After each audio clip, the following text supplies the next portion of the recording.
सम्माननीय सभापति महोदय, पूज्य गुरुजी और गुरुमा वृंद तथा मोर उपस्थित सान और बड़ भाई और भौणी मानक मो आंतरिक शुभेच्छा।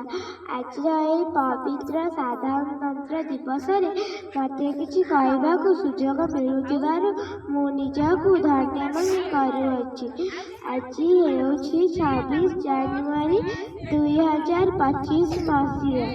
आमे 76तम साधारणतंत्र दिवस प्रतिवर्ष 26 जानुआरी को साधारणतंत्र दिवस व गणतंत्र दिवस भावे पालन करी आसुअछु।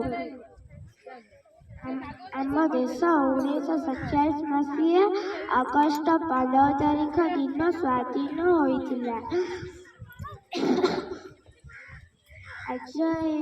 आज पवित्र दिनटी हेउछि प्रत्येक भारतीयंक पाई अत्यंत गर्व और गौरवर दिन।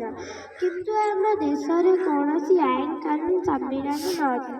तेणु डॉक्टर भीमराव आंबेडकर अध्यक्षतार एक टीम आम देशर संविधान लिखिबा आरंभ कर 1950 मसीहा जानुआरी 26 तारिख दिन आम संविधान कार्यकारी होइतिला। आम संविधान तैयारी हेबा पई 2 वर्ष 11 मास 18 दिन समय लागितिला। धाड़ी बंकी देलेनी तमे जो उठी आइछ। आमे समस्ते आंबे माने हाथ को हाथ मिलाई शपथ नेबा जे आमे आम देश को देशर सर्वप्रथम देश रूपे गढ़ा और आमे आम संविधान को सम्मान देबा। मु एति कहि मो वक्तव्य शेष करछि। जय भारत।